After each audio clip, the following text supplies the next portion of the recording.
Thanks for tuning in to Loser Kid Pinball Podcasts. I am Josh Roop. With me, my co-host, as always, Scott Larson.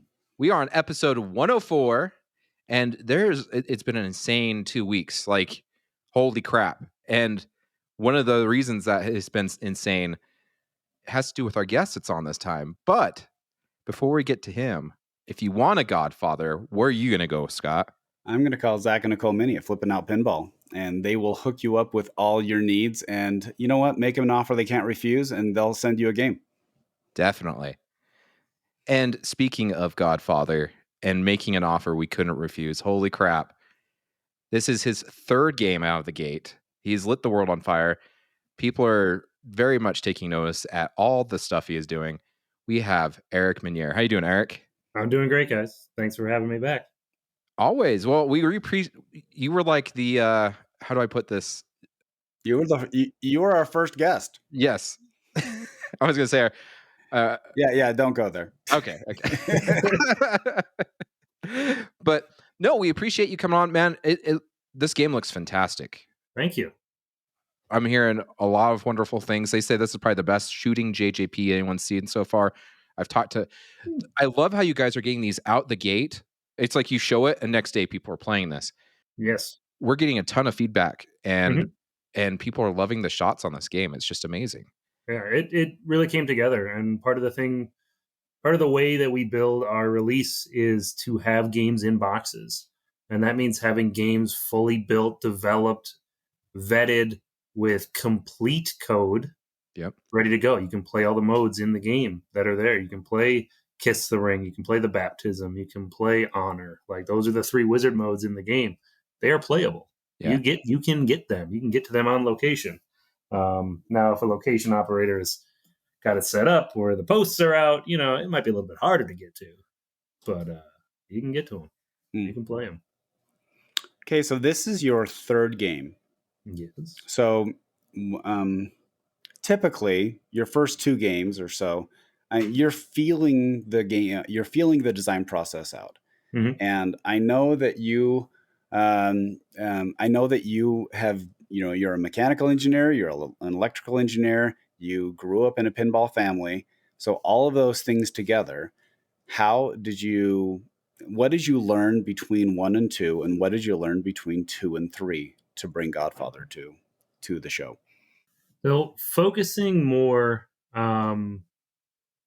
a lot on the buildability and repairability of a game is something that I've always kept as part of my designs.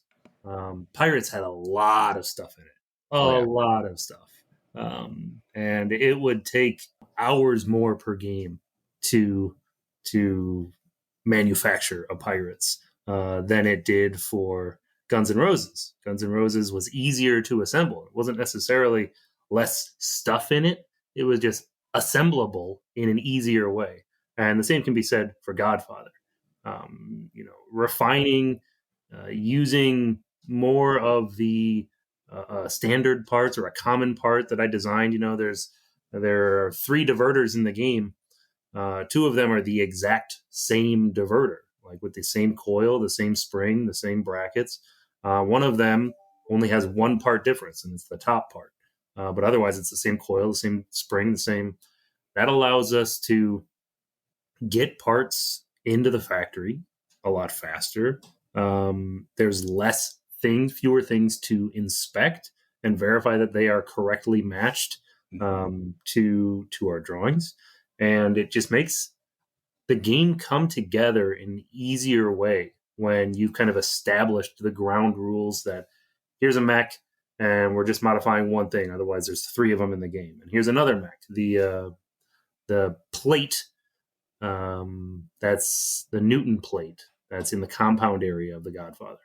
It's the same exact mech as the lift ramp mechanism.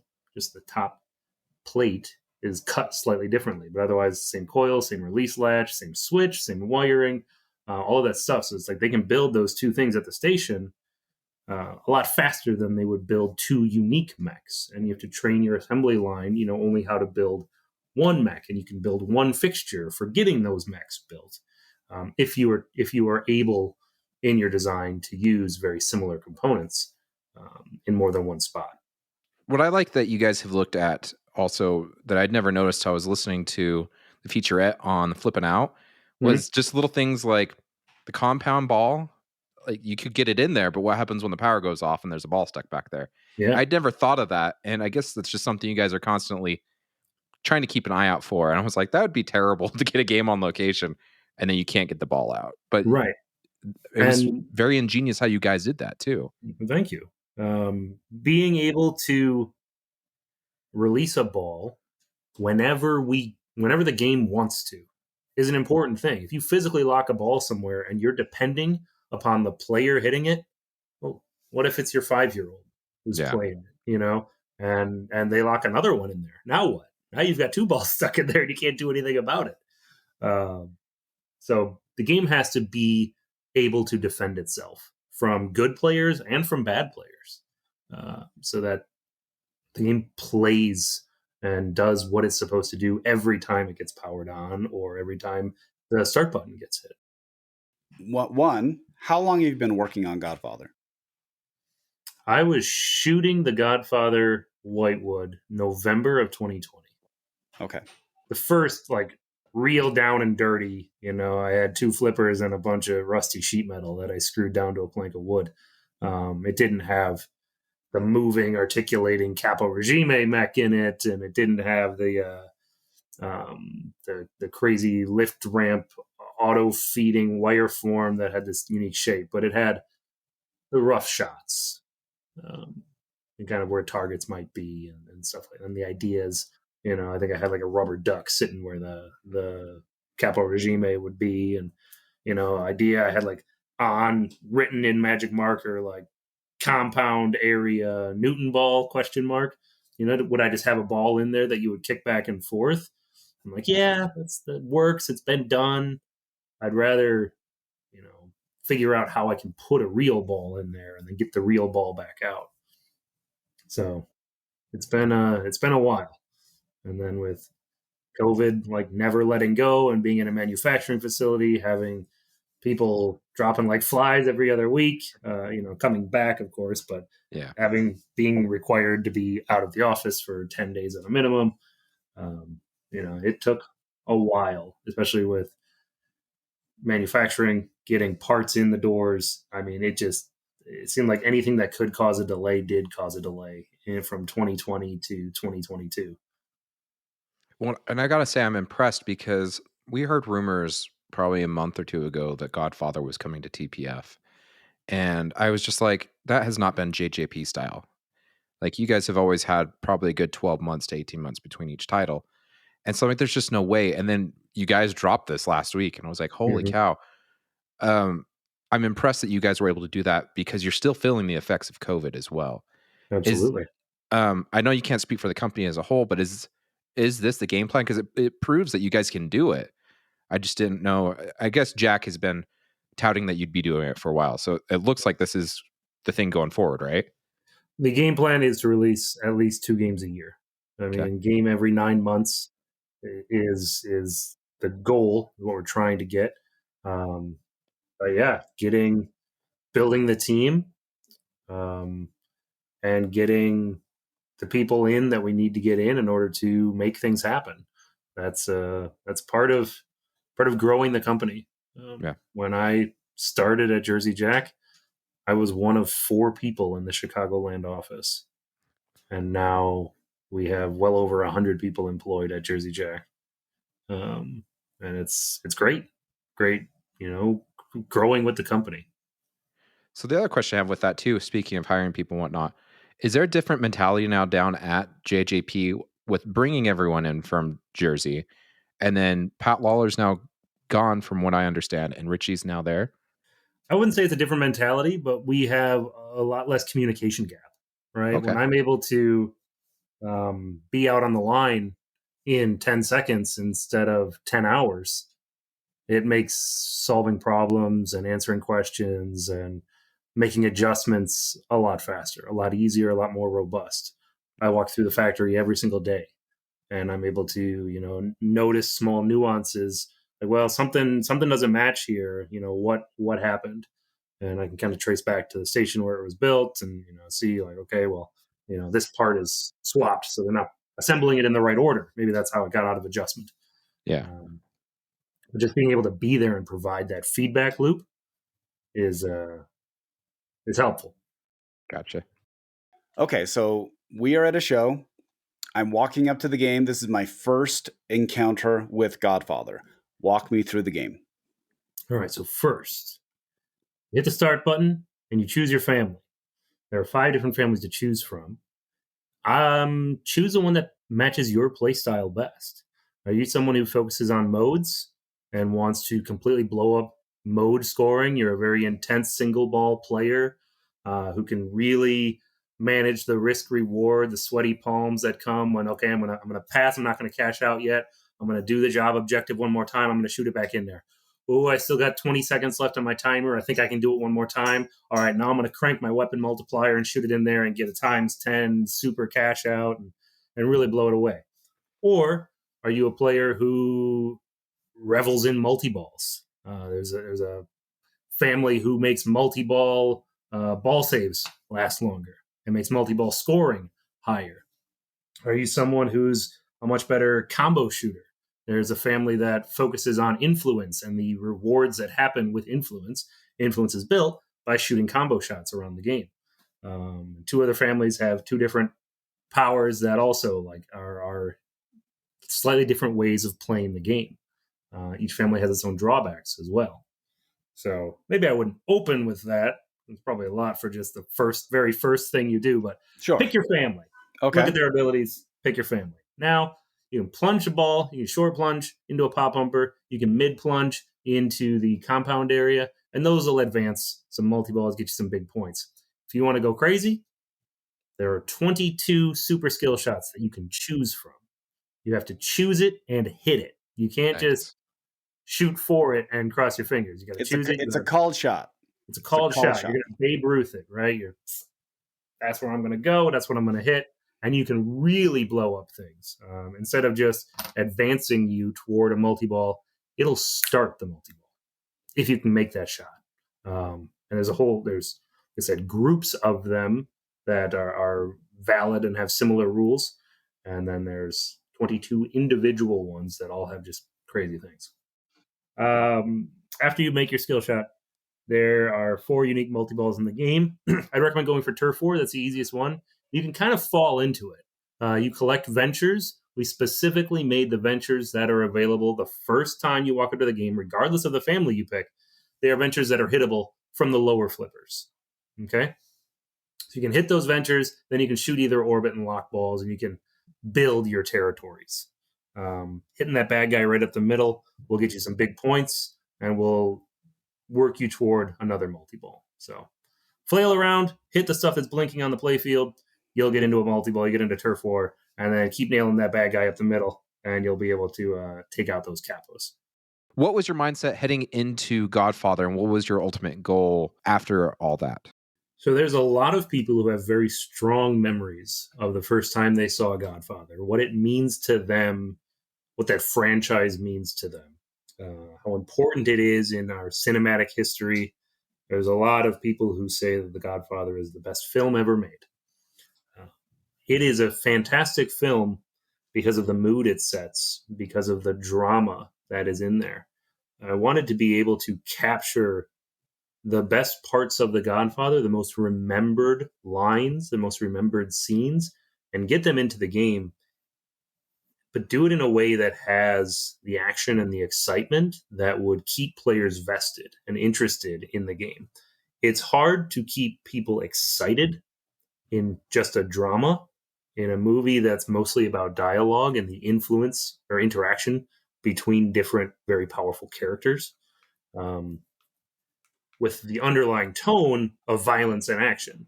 But the violence and action in Godfather is very sparse, right? There's a couple of very memorable scenes. Most of the movie is about the drama that happens outside of the action.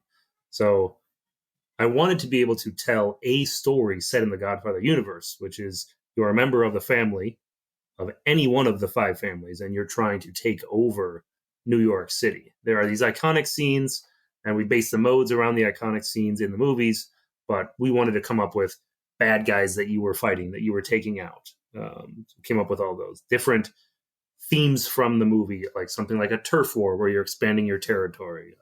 People are attacking your stronghold, your compound, visiting the old country, going to Sicily and seeing the enemies that are hidden there and exploring those regions. And then just being able to kind of take in the ambiance of the big scenes like the baptism. How would I portray the baptism in a pinball machine? Well, you have to go and take out the other heads of families. How would I do that? Well, they're going to be protected. So I'm going to build this rule around taking out their bodyguards first, their capo regimes, the lieutenants of the family, before you can get to this big mode, this baptism mode. But in that mode, showing Michael in the church and then showing his lieutenants taking out the other heads of families is something that, yeah, we can do that. We can leverage these assets and show the most iconic scene in film history in an exciting way. I specifically went through that scene time and time and time again to get all of the shots captured, to get all of the objectives there. You know, there's lead up. This bad guy gets taken out, and then lead up. This bad guy gets taken out, and then you hear the priest say, Michael, do you reject Satan? And then boom, another guy gets taken out, and Michael says, yes, I reject him. And then another guy gets taken out. Michael, do you reject all of his charms or woe or whatever he says? And then another bad guy gets taken out. And so like following the scene and pushing that into the gameplay was really a fun thing to do. And I think when people play the mode, they're going to get the same kind of chills I'm getting when I'm talking about it. So. It's such a great scene. I actually, sadly, I just watched Godfather for the first time last weekend, and holy crap, that scene is amazing. Yes. Regardless how you feel about the rest of the film, like the juxtaposition between good and evil and that scene alone, and the thought of you guys integrating that into the game, like as soon as you said that baptism was one of the wizard modes, I was like, perfect. It makes total sense.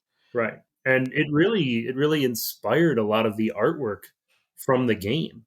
I mean, the stained glass window in the center is such this beautiful, iconic artwork piece that I carried that stained glass motif up into the user interface. And it's all because of this scene in the church, right? In the baptism scene where it's extremely powerful. And like you said, the good versus evil in that like 4 minutes of cinema is so powerful. How did you coordinate the callouts for this game? A long time ago, I wrote the rules concept for the game. With Pirates and with Guns N' Roses, Keith was the guy who wrote the concept of the rules, the concept of the gameplay. For my third game, I came to Keith with, a notebook, and I'm like, here's what I want the Godfather to be. And he looks at it and he's like, you need to take a step back because this is over the top crazy. I had these crazy ideas about player versus player interaction and stealing and taking pirates and going just like to the crazy next level where you were actively taking them out. And when you take out their lieutenant, do they lose points or they lose balls or they lose a whole bunch of stuff. But when you take a step back and you're like, well, if I'm player one and I kill off everyone else in the game, you're negative 5 million points before you've even plugged a ball. Like, well, okay, I understand. We probably shouldn't do that. People are going to end up getting punched in the head. Okay, but that could be a great option. All right. I mean, there was, and think about that. You could do like a mafia bloodbath mode where you put 4 players in, and your goal is to stay above 0. And don't choose one path. You can choose so many. There's a lot that could be done. And then what will the licensor approve and what can we program in there at the time we have? But the voice callouts. So we came up with the rules. We refined what we were looking for in the rules, and then we come up with a script. And I wrote the script. I asked for feedback from the team, and then I directed the 2 recording sessions we had with our voice talent. A real cool guy, who was excited to do this project. And, directing voice talent is something that I've done on all of my games. The first session that I did for Pirates, and kind of one of those pinch yourself moments, like Kevin McNally, a world-renowned actor, the star who played Joshua Gibbs in all 5 pirate movies. I'm directing him. He's in a studio, and I'm saying, well, no, sir, can you please emphasize jackpot a little bigger? It's very exciting, right? So directing voice talent is something that I never thought I would be doing. Second game, directing Slash to, can you put a little more energy into that jackpot call? It's like, yeah, I don't really like voice acting. It's not my thing. Like, I get it. We got to do it. This guy was an actor. This guy, Zach, that did the voice work for us.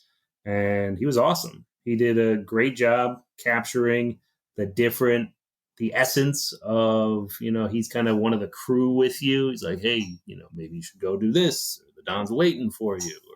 Or, kind of providing you the type of feedback you need as a player without, like a condescending. He's not in the ranks above you. He's more like your guide to where you should be doing things for your family. We were then able to also pull hundreds. I could find the exact number of lines from the films, and that was me going through and reading the transcripts from the movies, and then looking, actually listening to the movies themselves, going through each of them line by line, and okay, I have. This is the set of talent that I'm able to use voice work of. And, what would that line make sense? Well, I'll find a place for it. I'll find a place for this one. I'll find a place for this one. This one, I probably can't figure out something, but I'm going to clip it anyways. And I'm going to throw it to the programming team and see if they can find a place for it. I wanted to have as much from the films as possible in here. Okay, the vibe I'm getting when I see Godfather and I see the way you're integrating it, it almost feels a little bit like a role-playing game. And I mean that in a very positive way. That sounds like you're trying to guide, you're choosing a path, but it's also a little bit of a choose your own adventure because you're picking which house you're going to. And then he's like, well, maybe you should go and try to shake down the guy on the street, or maybe you should. Mm-hmm. There's definitely essence of like board games in this. I've been locked in my home for months playing board games with my wife and my sons. There are 3 different economies that you're controlling as you're playing this game. You've got not only your points, which is the kind of economy that everyone's familiar with in a pinball machine, but you have your influence and your level over the different levels of influence that you can attain. When you get influence over beat cops, which is the lowest level, so what is the perk there? I think your ventures score slightly more points. Once you get influence over detectives, then your jobs are worth more points. Once you get influence over the chief of police, you get more things, and every level you rise, you get more perks that influence the rest of the game. As you're playing jobs, you need to recruit soldiers. So in order to start in the Don's office, you need to have 25 soldiers that you get.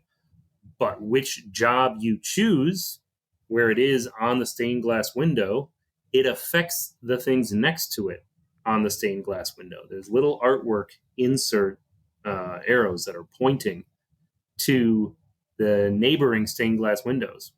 So, for example, the Sicily multi-ball has 2 jobs next to it. If you play Sicily multi-ball first and you do well, it positively influences the 2 jobs that are next to it. If you play those 2 jobs first and you cash out your values, one of them gives you an extra ball, and add a ball to your multi-ball, and the other one, I think, gives you a higher super jackpot value.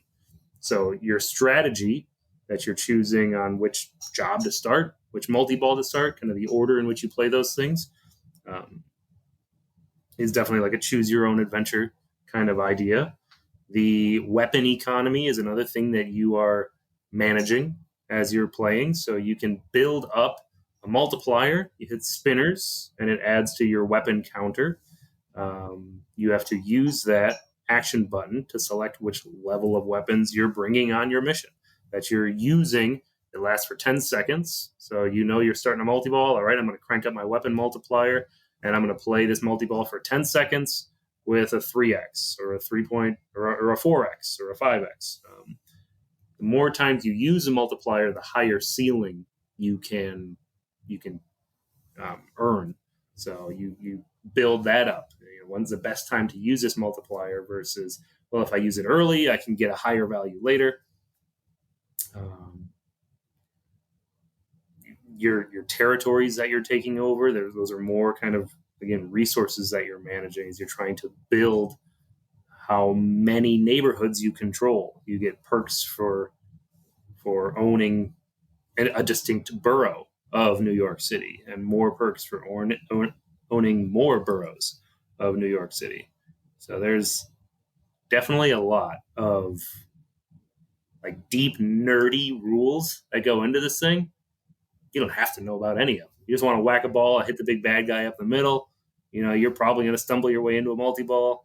You're going to have fun hearing these guys talk trash to you. But for the players who are really into rules and managing play styles and risk management as they're choosing to cash out now or start a multiplier here, it's all there for the player. So do you feel like there was more challenges with Godfather or more freedom? Because it seems like with you having to build a world, you had some freedom there. Well, relative to Guns N' Roses, I would say there were more challenges, but we definitely had to play in their sandbox. Like this is our lore. You need to hold on to this lore. But when I told them, well, here's my idea, I want to live in this world that where the movies take place, but not necessarily follow the entire script of the film, because that's linear gameplay. Boring. It's not fun. Yeah, it's boring. Yeah. I don't want to just play wedding favors literally the first time every time I start a game. I want to be able to pick any of the 8 scenes that I want to play through and see these different characters, right? Variety on how you can tackle a game, to me, is very important. Yes. So they gave us the freedom of, using whatever scenes we wanted for the talent that we had acquired from the first movie or the second movie. We didn't have to play them in a specific order. We were able to introduce our own characters that fit in this world, in this time period, and say appropriate things for the time and for the people they are. So there was some creative freedom. We're still playing within their sandbox in order to make it work within the brand. You talked about this story. Tell me again how you got Slash to play on this. So while we were doing Guns N' Roses, we watched a lot of Guns N' Roses concerts because we were trying to pull up the best images, the best video cuts that they gave to us. They gave us 18 concerts that were each 3 hours long, and they had high definition audio and video for all the concerts. Well, in watching this, and then when we went to the concert as well, every time Slash would finish his crazy long 10-minute solo and go into Sweet Child of Mine, the last motif he would play before starting the iconic Sweet Child of Mine solo was The Godfather. And it was all beautifully choreographed, right? The lights in the venue would turn this like orange and red, and it would be just Slash in there centered playing Speak Softly Love. So I found out that I was doing Godfather, and I still hesitate every time I say the name out loud, right? Even though the game's been launched, I've been not saying the name out loud for 2.5 years. When I found out I was doing Godfather, I was just finishing up. Guns N' Roses had been finished by me, and it was coming through the production cycle now, getting ready to launch. And I was talking to Slash about GNR and what we were doing with it and the different concepts there. And I said, oh yeah, and the next game that I'm doing is The Godfather.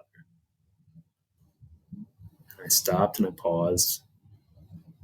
And of course, you were fishing. Responded. You were fishing. And it didn't take long for the bite. He's like, Eric, Yeah. Eric, I have to do that music for you. Like, okay, twist my arm, sure. So, yeah, he's awesome. He is such a pinhead at heart. Like, and he just loves the creativity that goes into making games and making anything. I mean, he's so talented at what he does. And he appreciates the creativity of others. What a dude to work with. It's just been a wild, wild ride. And he was so stoked to do this. Saw like the Easter egg of him in the game when he put in the code as he's ripping it out. He's normally a very stoic guy, right? Don't often see him have big emotions. Right at the end, when he looks up at the camera, he gets this grin where he knows what he just did was so cool. Okay, now he's also not the only legendary guitarist that you got to work on this game. That is true. So tell me more about Mark. So Mark is a huge pinball nut. And I first met Mark when I got a phone call from Jack saying, hey, Mark Tremonti wants to talk to you. I'm like, okay, about what? Like, well, he just got a Pirates delivered. He bought it secondhand, and a forklift went not through the side of it, but through the side of the box and messed up the decals and messed up. And so I get Mark on the phone. He's like, look, man, if there's anything you can do. And this was, a year ago, maybe a year and a half ago. So like Pirates had been off the line out for a while. He's like, do you have any decals, anything I can put on my game? I just paid over 20 grand for this thing. Mm-hmm. And it came in with a big like scar down the side of it. I'm like, yeah, let me see what I can find. And I was able to get some decals for him, send them out to him. Then he came for a tour of the factory. And I'd been listening to, I knew Creed's music, but Alter Bridge was definitely more my jam. Mm-hmm. And just the way Miles sings and the way Mark plays guitar, it's incredible. It's an awesome performer. When I found out that he was such a big pinhead and he couldn't stop talking about how excited he was to be at a pinball factory and how I have the coolest job in the world. And I'm like, okay, Rockstar. Yeah, the pinball guy has the coolest job ever. You got it. He kept saying, if there's anything you ever need, any music, anything at all, just let me know, man. I'd love to do whatever you need. I just love pinball so much. I'd love to be a part of a game. I'm like, okay, I appreciate that. I'll keep that in mind. And then Mark sent me a track before it had been released of him singing Sinatra. And he sent it to me because we'd become friends. And he's like, hey, I want you to hear this new project that I'm working on. It's for charity. We're raising money. And it's called Take a Chance. And it puts people out of their comfort zone. So Mark, the just heavy guitarist, that's on stage in his black t-shirt, just like ripping guitar, puts on a suit and sings like Frank Sinatra. And he hired the touring company, the touring band that played with Frank originally. A lot of these guys are in their 60s, 70s, still the same guys who are playing horn and piano, and the same arranger that performed with Frank. They all came to work with Mark on his album. And when he sent me this, I'm like, oh man, Sinatra and The Godfather have such like this turbulent history together. Like, all right, Mark, I need you to sign a non-disclosure. I need to bring you into this project. It's like, oh yeah, here it is. All right, so I'm doing The Godfather, and I'm wondering if you want to add some music to it. It's like, oh yeah, man, which guitar you want me to use? You want me to use this one? You want me to use this? I'm like, no, I want you to sing Speak Softly, Love, like Sinatra. And he's like, done. Let's make it happen. But let's go all out. Let's do something incredible that no one has ever done in pinball. Let's see how big we can make this. And so working with him and with Kerry Dedman, the composer, Kerry made a 40-piece orchestra arrangement for Speak Softly Love. And so we performed it. We were in Chicago. We went to a studio, and there were 40 musicians who were in the studio that day. The horns did their part, and then the strings all came in, and they got set up, and they did their part. And I was there for the string session. I was wearing my suit, and Mark was wearing his suit, and Jack Guarneri was there, and he was wearing his suit. So we were all completely dressed up. All these string players were playing, and then the percussion section was playing, and we recorded the whole thing. And then Mark stepped up to the microphone, and we had the tracks laid down from all the performers that just went. And Mark was singing Speak Softly Love, and, doing 4 or 5 takes for each stanza that went through. And then he's like, all right, Eric, time for you to take a chance. And I got one chance to step up to the mic and belt it out. And I did. And it turned out quite well, if I do say so myself. Nice.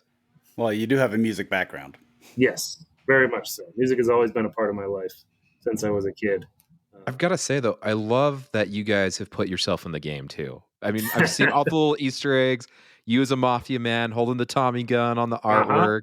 The pictures of the JJP employees as some of the capos. And there's Ken. Every time I see Ken, I'm like, I wouldn't want to meet that guy in an alley. No, right. And so it's even great that you're in the music too. Yes. Yeah, it's a lot of fun when you get the freedom to be able to, put yourself into your work, not just blood, sweat, and tears, but like your likeness, your voice, your image. It really brings a smile to your face, being able to be there and be a part of it. So are you ahead of one of the families then? I am one of the capo regimes of the Corleone family. And so if you choose, the Cunios or the Strazzis or the Tattaglias, you get to beat me up. Okay. And the other Corleone capo regime is Mark Tremonti. Nice. His image and likeness is there as well, and you're beating him up. So if you ever wanted motivation, now is your time. If you want to beat up Eric in the baptism scene, you want to take him out as one of the leaders. This is your chance. So tell me about the collector's edition. So from what I have been gathering, that's actually been selling very well because people love all the integration on it. So tell me about how you made that feel even more Godfather than a standard pinball machine. So I wanted to have the game play the same between the limited edition and the collector's edition. So I was set on just creating art pieces and bling and kind of visual upgrades to your machine that are super cool, but don't directly impact the play field and the way the game plays. So there's a couple small playfield modifications, again, that don't interact with gameplay. There's getting the glitter into the playfield, seeing it in person. It's incredible. There will be 2 of them on the floor at TPF to be able to see it in person. There's a couple of little tweaks that I made that when I look at them now, it's like, oh yeah, that's relatively minor, but the 9 months of R&D that went into learning how to print a liquid gold ink onto the back of a PETG playfield plastic and have it shine in a way that makes it look incredible. There's a lot of R&D that went into it. Printing on metallic backed and reflective decals for the apron, the bottom arch, right? Just another, if you're looking at the game side by side, oh wow, that's really intense, visually sparkly, reflective. really cool stuff. Having the topper was, this concept that I had. I'm like, all right, I want 2 mobsters and I want a car in the middle. And the sculptor I worked with just loves to take, I'm like, I figure the car is like about that big, mobsters are gonna be like this. He's like, all right, so the car is this big and it's set at an isometric view. So when you look at the car from the front, it looks really cool. And it looks, when you look at it top, it's like it's squished. It's a forced perspective view. So the car looks like the front of it is a lot bigger than the back of it. And that makes it look like it's driving toward you and it's huge. Look at it from the top, you're like, my brain broke when I'm looking at this thing because it's scaled weird, but you only ever see it from the front. And then the 2 mobsters that move and they shoot and they can follow stuff around.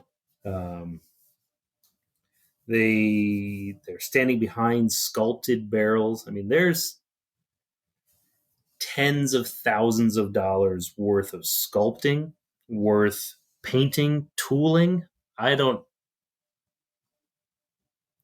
The number of times that I was, what's the appropriate word?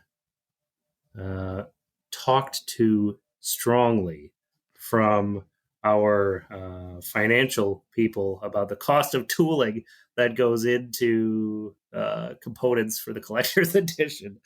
I can't even keep track of how many times I was asked to pull back. This is too much. The leg sculpture covers that go on the game and they're held on with magnets. I just wanted to have elegance and like glamour and like the 1940s and 50s gangster style elegance where you've got these plush chairs and golden ashtrays and just this sick amount of money and opulence that is there. I really wanted to capture that in the collector's edition with the way that these gold pieces were made and the laser etched with reflective red backing with the different slogans from the movie, the gold mirror, backglass ink, just all these things that make you feel like you are a very wealthy mobster with your golden lions there on your game. Well, you didn't bring up one thing that I thought was really fascinating on the topper. You actually may be in the running for one of the coolest features of a topper with having the knockers on both sides and the guy shooting at you. Yes. I had an epiphany as I was developing this thing, where I was going through coil tests. And when you go into coil test, you can manually fire any coil in the game by just hitting the start button. And I hit the knocker coil and crack! And I'm like, that sounds like a gunshot. Oh, it sounds like a gunshot. Crack! I'm like, oh man, I'm doing this. I got to make this happen. And then I'm like, all right, there's 2 guys on top. If I fire this thing at 20 times per second, I'm probably going to melt something. So I bet I can fire it at 10 times per second, but I need 2 of them. And that's how fast a Thompson submachine gun fires, a Tommy gun. It fires at 600 rounds per minute, 10 times per second. I ran the test for about 2 weeks in our prototyping and build shop, and it carried throughout into production. So people were there. About every 25 seconds, they'd hear, "Pow, pow, pow, pow, pow, pow, pow, pow, pow, pow, pow." What the hell's going on? And then we calm. And 30 seconds later, pow, pow, pow, pow, pow, pow, pow. And I remember going out to the floor and telling people, I'm like, I'm going to be testing a very loud mechanism. It's going to be happening regularly every 30 seconds. You will hear what sounds like gunshots. Do not be alarmed. It is just a mechanism that is firing in the engineering lab. Okay. So I gave people fair warning. It is controllable. as far as doesn't have to be on. You can disable it in software if you so choose. It is on by default, though. It will be there as part of the game by default, and you'll have to go in there and shut it off if you have neighbors or family or anyone else that or live in a high crime area. Exactly. Or your dog's skittish. Yes. I did want it to be a feature that was controllable, but it is going to get your attention when you set up your brand new game. That is awesome. And what's funny too is I remember when we came in October, Ken was nice enough to give us a tour, because the day you guys were doing tours is the day that we did the flipping the script on autism. Yeah. And so Ken's like, well, you guys can get a private tour, obviously, with what you're doing. So we really appreciate you guys let us in. And I was so intrigued because, we're going through the floor, but obviously you were working on some of the mechanics and you could hear it's testing the mech in the background. I'm like, I just want it so bad. Just go over there and just take a peek. But I think we all would have been super curious if you were testing that mech during the tour. Yes. Yeah. You were probably hearing the lift ramp mechanism, the different drop targets that are in the game. We life test everything so much to make sure that when this game is on route and getting beat up for $1 plays, the game survives and it makes money for the operators. So the shooter on the collectors, yes, is the severed horse head. It is. That I hope I don't get angry letters from PETA. But, again, that's one of those. You ask someone who saw The Godfather 15 years ago. They remember that scene. Absolutely. They remember Jack Waltz in his bed with his golden sheets, waking up covered in blood, and just his scream with the horse head. Yeah. Now, fun trivia is, what's the name of the horse? Khartoum, yes. It's just such an iconic scene. It's like how. And I was reading some of the chatter that was going around. There's going to be a severed horse head multi-ball or something. And I didn't want, this game to be tongue-in-cheek, kind of making fun of. I felt like it was a elegant way of getting the horse head in the game that just fit so perfectly. And what's really nice, actually, there have been some custom shooter rods that have been weird, that are weird shapes. Like I've got a Homer Simpson in a donut that I had on my Simpsons pinball party. But that thing is like this big. You have no finesse or control. It's like, okay. It didn't work. I wanted to have a shooter knob that fits and feels good in your hand. And this horse head is the right shape. It fits. It conforms to your hand when you grab it. It's almost like you're holding the handle of a pistol or something, right? It's like it's that shape when it's in your hand. And it just feels good, and you can pull it back and let it go. So that's great. The feel of a shooter rod is important. It's important to have the right shape. So one other thing that Ken had pointed out to us is you guys still have it set up like your rotisseries and stuff can still do wide bodies if you want to. Is there any future plans to do wide bodies there at JJP? There is nothing preventing me from doing a wide body or from any designer doing a wide body. A lot of it comes down to wide bodies are more expensive. When you've got the extra inches on a playfield, it can't just be open space. You got to fill it up with stuff. And stuff is expensive. Yes. And stuff is not expensive just on bill of material, but stuff is expensive in design. Stuff is expensive in prototyping, in getting parts into the building and getting them inspected and getting them stored, like storage space. If you have more unique parts, it takes up more space on your shelves. And that's all measurable as a cost to the company.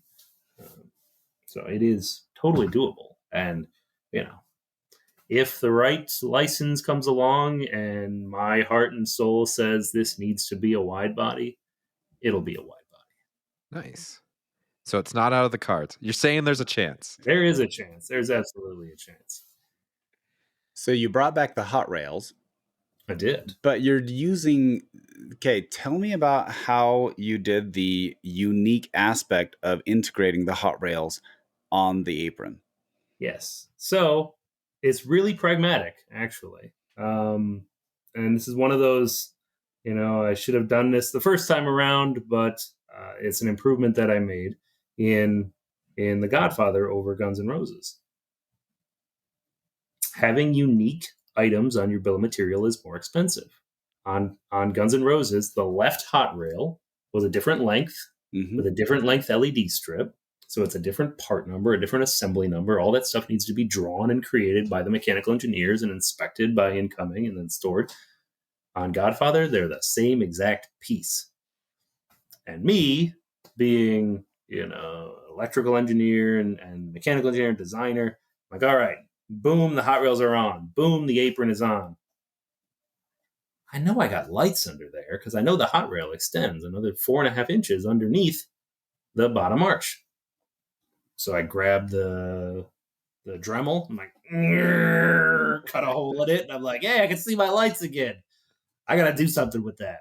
All right, it's going to be a health meter for my bad guy. Actually, I had a couple different ideas. Like maybe it's an ammo counter. Maybe it's a timer that's showing your countdown. And then I settled on it being a health meter. I was trying to think of a good, like, how many more hits do I need to hit this guy? Well, I got to look up at the screen. Okay, it's like I can do that if I trap up. But now it's like I can see it's green or it's yellow or it's red and it's flashing right down here. It's very visible to the player. So it's a pragmatic of, I have those lights there anyways. I have to use them. I got to figure out a way to use them and integrate them into the game. And I'm like, all right, health meter it is. It's great that you're utilizing the stuff that's already there, right? Like it was like, well, I already have those lights there. Might as well use them, right? Exactly. Yeah. When I look at the wire forms, there's one that reminds me a lot of one of my games, Black Rose. So you have that comes straight down the middle, but the modification in Black Rose, it just hits a 45-degree angle and goes up a little bit. Always hits the glass too. Yeah, it always hits the glass, which is great. It's kind of like Whitewater. It always hits the glass on Insanity Falls. So as it's coming down, I was surprised when I watched gameplay because I thought it would come down, shoot up, and hit that stand-up target in the Shatz lane, and then go firing, like screaming down to the middle. But it actually, and that's a straight shot, but it seems still very controllable. So tell me about why you put that in and what was the thinking behind it. So I love the idea of a Shatz target. There's just every one of my games I design in risk reward. It's very risky to make a Shatz shot because you are standing on a razor's edge. If you miss that shot, it hits the sling and goes straight down your throat. Or you fire too late and you just fire and the ball wasn't on your flipper, right? But if you can hit that target, it can be worth something big, really big. But shooting an in-lane is a skill that only very advanced players can successfully pull off repeatedly. I wanted there to be a way for a casual to experience a Shatz target. So I wanted to feed the wire form into the target and have it come back down, right? So they could feel what a Shatz hit would be like by making something that most people can make, which is a very up the center left ramp. When it's coming screaming down there, it can hit that target and come back so fast. You've got to be on your toes. It is a very fun mechanic in the game. The speed of it is whipping around the ramp, coming down, the geometry that was designed for that wire form, so that anytime you can pick up a ball with your hands and put it anywhere in a game, the ball has to be able to get out of there, because in gameplay it will happen. It might be 1 in a million, but if you can put a ball there by hand, with the assumption that the glass is on, so something that's this far away from the glass, you can't put a ball on there. But if you can put the ball there, it will happen in gameplay, and then the ball is stuck. So that wire form, it needed to actually go kind of uphill, right? It was coming down past a point, and then it had to go back up the playfield and direct energy against the normal motion of travel. So the ramp had to be designed that it was very, very steep at the end and then banked so that it would come up and around and go into that target.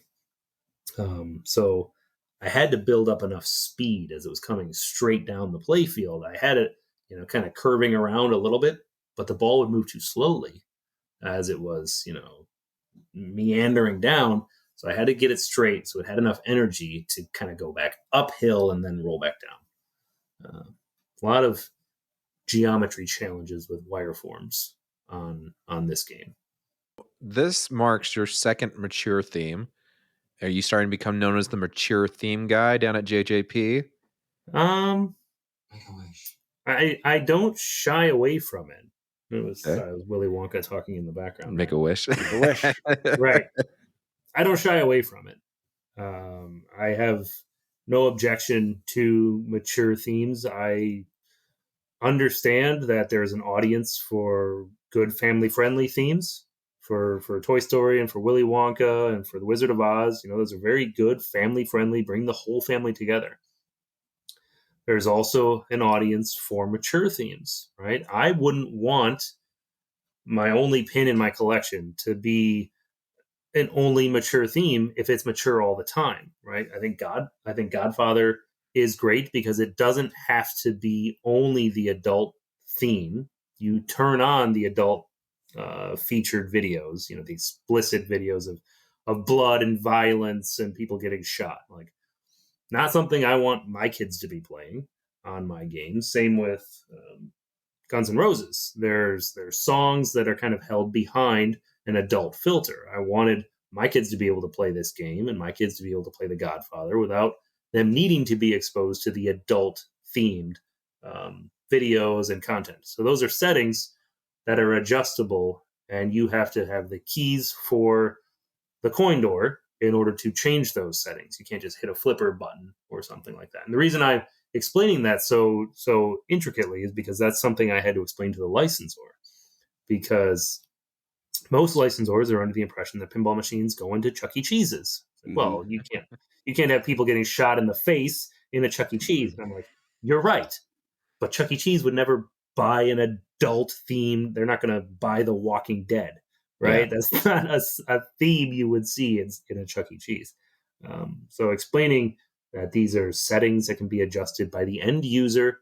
If there's children in the house, if they don't have access to the keys for the coin box, which mom or dad could, hang up on a hook, then they can't adjust these settings and they can't turn on adult and explicit settings. So keeping the licensor aware that, this is not everything is there all at once and it is what you get, that these settings are adjustable, that you can turn on or off certain video features, was an important point for the licensor to understand, that this is how the content will be presented and it'll be up to the end user to show the adult or to hear the adult call outs.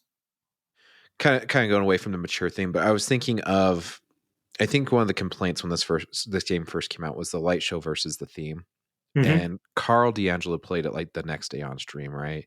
Mm-hmm. And Carl's very well respected in the community, and he said, really, guys, the lights are not, they're not as brash as in your face, and it's very well more incorporated. And so I think that was one of my hesitations, but I think the thing with JJP is you have to experience this in person. It's hard to take it for face, like it's hard to take it for everything it's worth off of a video, right? Mm-hmm. Speaking of the glitter, when we were walking through and doing that tour, you guys had some Toy Stories on the line, and it's amazing how much that glitter just pops on those play fields. Yeah. I think this is definitely, if you're going to Texas Pinball Festival, this is an experience like anything else. And or like JJP is making a product that no one else is making on the market, right? You guys have definitely went above and beyond the call of what pinball is, and making it from a game into an experience, an enjoyable experience. Mm-hmm. And so I commend you guys for that. It's amazing what you guys are doing down there. Thank you, Josh. Appreciate it. Those collector's editions will also be playable at Midwest Gaming Classic in Milwaukee the next weekend. And there are a couple collector's editions that are touring the world at various shows that are happening. There should be one at, it's called Flip Fest. It's in France at the end of April. And there should be one going to Australia as well. These are show games. These are not part of the 1000. These are, marketing sample prototype builds so that people can see and experience it firsthand. Awesome. Now, you are going to Texas, right? I am going to Texas. Yeah. So if people have questions, they can actually come up and play a game next to the designer. Yes, or with the designer. With the designer, that's true. I think if you want to be bumped up the list, you bring him a beer, right? There you go. Exactly. There's a line 30 people long, but you come to the front of the list if you bring good beer. Mm-hmm. It's like the quick pass at Disneyland. Exactly. Yeah. Now, didn't Amanda win $1 off you playing dollar game? Yes, on she your did. game? On my game, yes. We both had terrible, terrible games of Pirates of the Caribbean, but hers was slightly less terrible. I think she wound up with 60,000 points as the winner. Right. Okay, she left that part of the story out.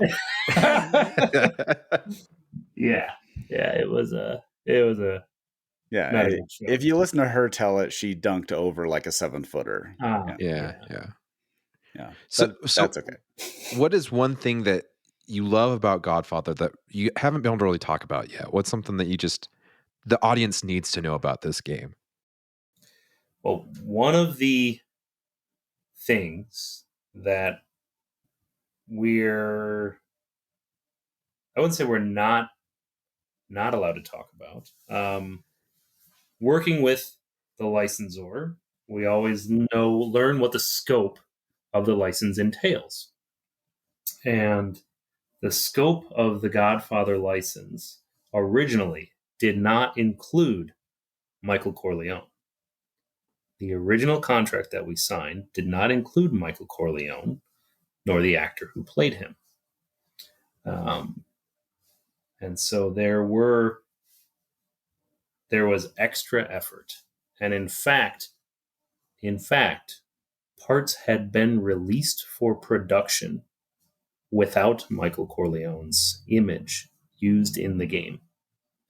And myself and Jack, were fighting tooth and nail to get Michael's character into this game. And eventually we got through directly to Mr. Pacino and were able to work directly with him and his attorneys in getting him to sign on to be part of The Godfather. Now, Michael Corleone has never been represented in a licensed product for The Godfather until this game. Wow. So when we told Paramount we got Pacino to be on board, they're like, stop the presses. This has never been accomplished with our company and with this license. He has not approved his likeness to be used in licensed material. But Jack can be very convincing. Wow. And I personally wrote a letter to Mr. Pacino outlining how I would use his likeness in the game and how I would represent intellectual property in the best light possible. I showed him how I would use it. Here are scenes I would use. Here's the artwork renditions that I would do that would show you your character in the best light. And it is my mission to present this intellectual property in the best way possible. And frankly, sir, that would be impossible without your character as part of this. And he agreed to be a part of it. And so we changed all of the artwork at the last minute. Wow. And we changed all the video content and the audio content. I mean, I'm talking about November of last year when parts were already released and, they were getting into the building, and I'm like, stop the presses. We are putting Michael Corleone as the center figure on the limited edition playfield. And he is going to be there right behind the Don on the collector's edition playfield. Mr. Franchi redid all of the artwork for both packages to include Michael in the game, and represented large on the limited edition game. Backglass, sides, playfield. It was a monumental feat to pivot in the 11th hour, but it was an investment that everyone at the company was willing to make because of how important he is to the franchise. Holy crap. That's insane. November? Yeah. That is amazing. That is going above and beyond. See, But for that's me, just JJP, right? For me, Yes. The Godfather is Michael Corleone. That's who I think of. I actually don't really think of Marlon Brando. I think of the Godfather storyline is Michael reluctantly becoming the mob boss. Mm-hmm. And so that, for me, having Michael Corleone is essential to tell the story. I agree. And that's why I pushed until it finally happened. You just had to call Slash, right? Yeah. Just like with Paul McCartney. Did Slash call Paul McCartney again? Yeah, not this time. Not this time. That is amazing. That is epic. I don't know how else to go. That's the best story to end on right there. Yes, it definitely is. Right. Thank you, Eric, for coming on. We are just absolute fans of what you're doing. The product there is just top notch, and I don't know. I don't know what to say about JJP. I haven't already said because right. If you get a JJP game, it's a quality game. In many ways, there are certain themes that people want you to get just because of how much theme integration you have been able to do with your previous releases, and that's a testament to how you do things. So, if they want to get a hold of you or see you at Texas Pinball Festival, what's the best way to do it? I will be at the Jersey Jack booth as often as I can be. There's a lot of things that happen at shows where I got to go in this direction or that direction. Jersey Jack has a panel discussion at 6:00 on Friday night at TPF. So I'll be there with Jack. Franchi will also be there, and Bill Grupp, who's one of the senior programmers at Jersey Jack, will also be there. So we'll be able to talk shop. Mr. Cromwell and Mr. Mike Fox will be in the booth with us all weekend. Stop by and say hi. You can always reach out to us on our social medias at Jersey Jack, and ping me on there, and I'm sure I'll see it at some point. I get shown a lot of when people want to say things to me, for good or for ill. I find out about them. So, what's your favorite beer? So if people want to bring you one down at Texas, ooh, my favorite beer that's available in Texas. I do like the Revolver IPA. So that is a Texas-based microbrew. That's I believe it's out of Austin. I've had that a couple times. It's a good one. Let's see how many of those we can get to you, Eric, at the JJP booth. You know what? Your chances of actually beating him at a dollar game consistently go up. The more drinks he's had. That's like jumping over a nickel to pick up, or over a dollar to pick up a nickel, though. I brought you 30 of these, but to win a dollar game. All right, here's the dollar. Let's do this. Right. I think, Eric, that's a win-win situation for you regardless. I agree. Bring a backpack. All right, if you want to get a hold of us, we are loserkidpinballpodcast at gmail.com. We are on Facebook, Instagram, Twitter, Twitch, YouTube now, and we're all at loserkidpinball. Leave us comments, whatever your heart desires. We keep getting weird stuff here and there. I'm going to hurry and drop this right now, but Scott lost to Travis for our top 100. It was a Jersey Jack edition. That's true. It was. It was Guns N' Roses versus Wonka, and Guns N' Roses won. So. Yeah, it was actually kind of hard because I do like Guns N' Roses better than Wonka, and so I really had to pull out some creative arguments for going against Guns N' Roses. Yep.